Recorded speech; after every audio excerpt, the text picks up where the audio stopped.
From our start in Thailand's Chiang Mai, we headed north and then northeast on our bikes and on a boat trip, and crossed over into Laos, and then headed south and southeast, eventually using buses and bikes to get all the way down to the 4,000 islands in southern Laos, before heading by bus across to Siem Reap and the Angkor Wat temples in Cambodia. After a short rainstorm on day one, Thailand gave easy going on good roads, but then the hills reared up in front of us, and with the temperature hovering around 35 degrees, the sweat running into our eyes, it was hard going, and at times we had snakes and scorpions crossing the road as we cycled past, including this huge specimen right here. We were surprised by the 1 in 3 gradients, and it was blimmin' hard work heading up and down these hills, and thankfully we just about got to our accommodation before it got dark, but we did have to dip into our 2 emergency Twix bars. After the savage hill country, we gained some respite following a gentle river valley through rice paddies. It was hot though, probably 33, 34 degrees and quite humid, and we had some lovely accommodation up in Tha Ton, right next to the river, that we were going to take on a boat downstream.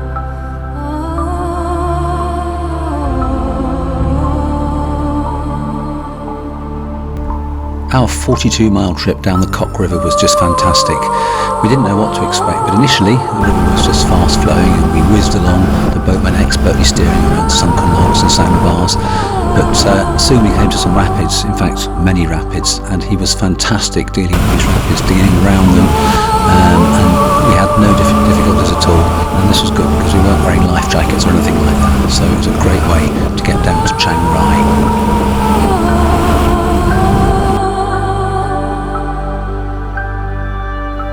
We were heading for Bang Mae Bong, and at the accommodation, a young lad dashed out and bought our supper for us. How kind can that be?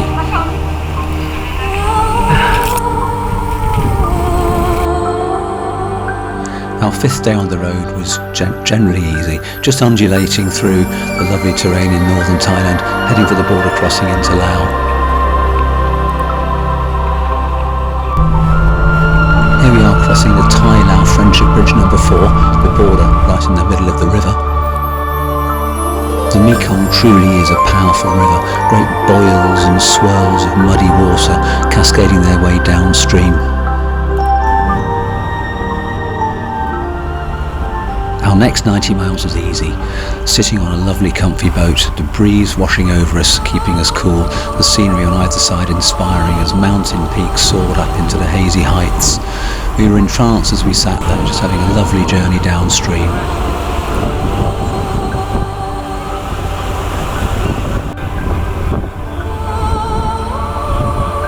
We particularly enjoyed viewing the wonderful stretches of virgin rainforest rising high up onto the craggy peaks.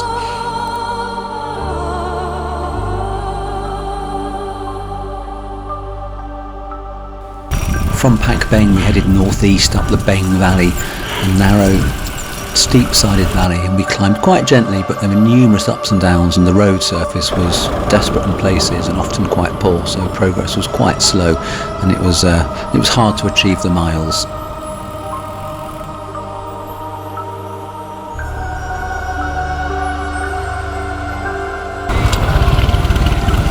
Thankfully, the traffic was pretty slow.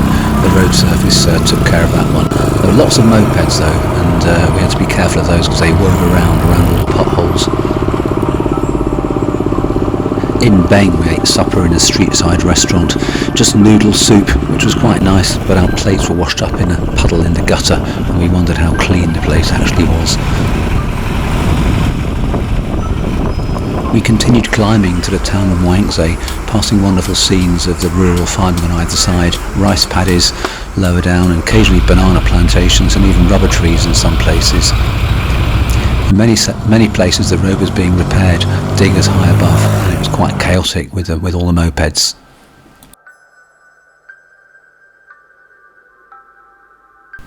We became quite used to cycling in the narrow valleys, but wondered how people farmed because the slopes above were so steep and any clearings looked almost impossible to farm for any crops.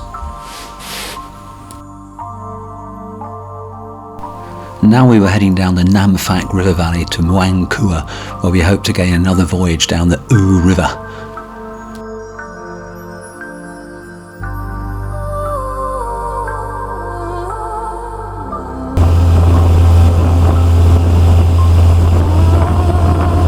Clearly these trips are popular with Westerners, our boat was rammed with them, but we didn't half travel through some wonderful scenery, soaring limestone cliffs on either side, and they were covered in lovely virgin rainforest. How we wish to be able to explore on foot and do some trails up into these mountainous areas.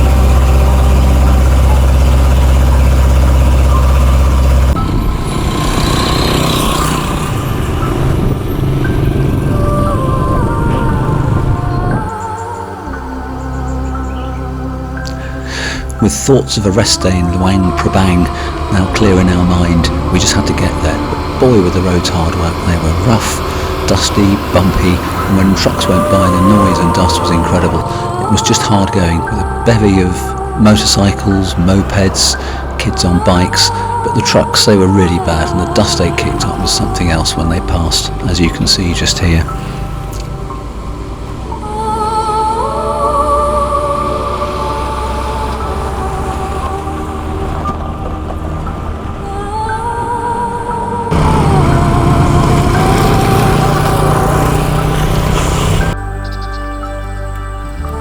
Thankfully, there was no fast traffic, just not possible to travel fast on these roads, which was a good thing really, even for our bikes. The outskirts of Luang Prabang were as bumpy and dusty as anything we'd yet encountered.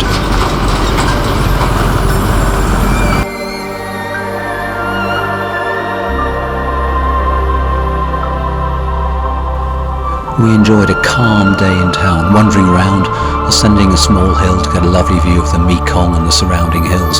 And one of the nicest things was the French cafe, which sold delicious croissants and pain au raisins with lovely pots of English tea.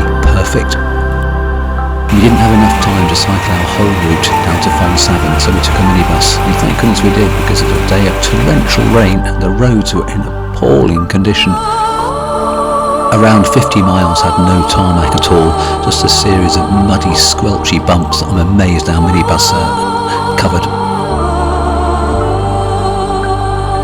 Heading southeast from Phon Savin, we passed through an area where rainstorms had done immense damage.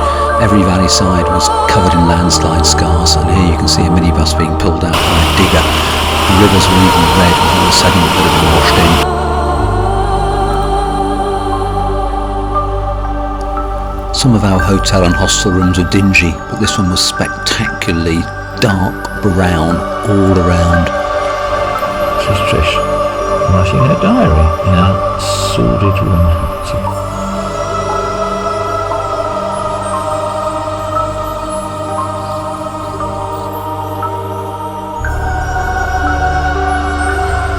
Ahead rode the hills that would give us a day of serious inclines and plenty of sweaty uphill work.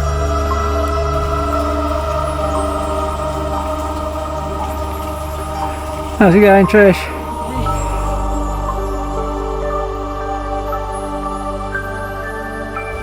After some final steep climbs and with dusk rapidly descending, we finally descended down to our lodgings.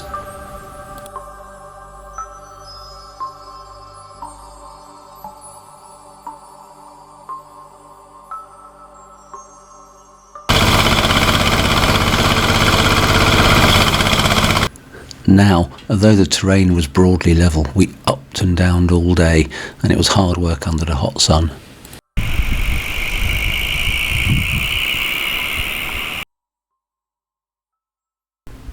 A steep climb on a road above Ban Thabak, a road that was being repaired, gave us terrific views over the surrounding limestone scenery. Sharp peaks and steep walls all around, covered in virgin rainforest often. The Namhai River had been tapped for HEP, and the river was spectacularly furious on a 2 or 3 metre drop. Scary to watch. Heading to the Kong Law Cave, we dropped down a long hill into a limestone basin that was almost completely level, and it gave very easy riding with lovely views of the limestone escarpments on either side.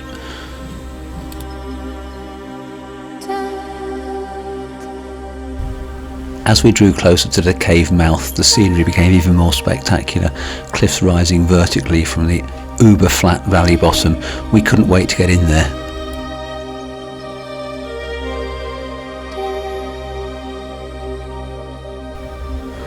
What a stunning caving trip it was. 7.5 kilometres on a through trip in a boat powered by an engine.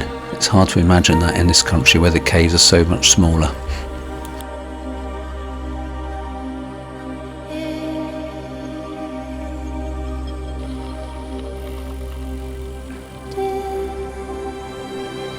Now we just had to exit the deep limestone depression we were cycling in, and it was a lovely ride through quiet villages, limestone peaks rising above, rainforest coming right down to the valley floor in places, and a lovely trail that was mostly easy going in the main part of the valley, but as we climbed out it became steep, rutted and very, very hard to cycle. We both found it pretty hard, and it was only just doable. The steepest trail I think we've had on the whole trip so far.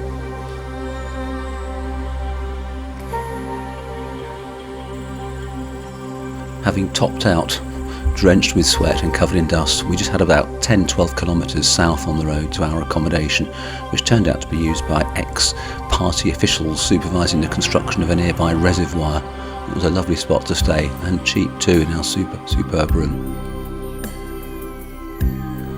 Now we needed to return to the Mekong River, and it was mostly down. Lovely roads, but they were very busy with trucks heading across to Vietnam. And it was often very, very bumpy, potholes, the surface had vanished in many places, and it wasn't the easy ride we expected, even though it was mostly downhill. But we made good time, and soon we were back on the Mekong having our 4th or 5th supper by the riverside as the sun gradually set on the opposite side, which was in Thailand.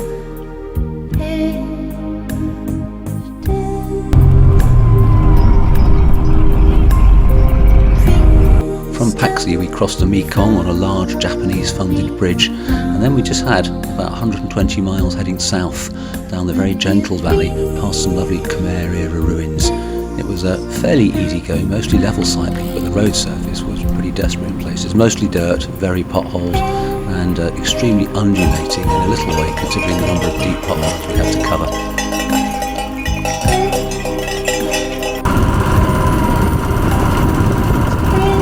Travelling in poor countries, you have to learn to ignore the rubbish. There was mountains of it on the roadsides often on this trip, and we tried to look beyond it to the scenery above.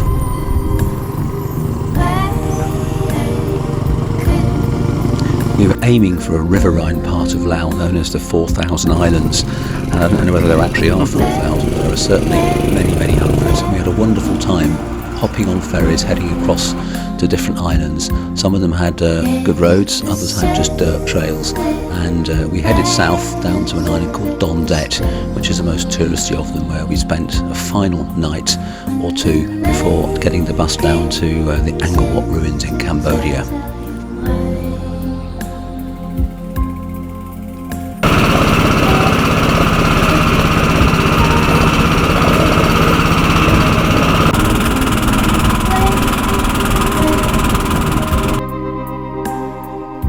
We spent several days based in a lovely hotel in Siem Reap, exploring many of the local Angkor Wat ruins. We had a wonderful time before heading on a plane down to the last part of our trip in Singapore for our son's wedding ceremony.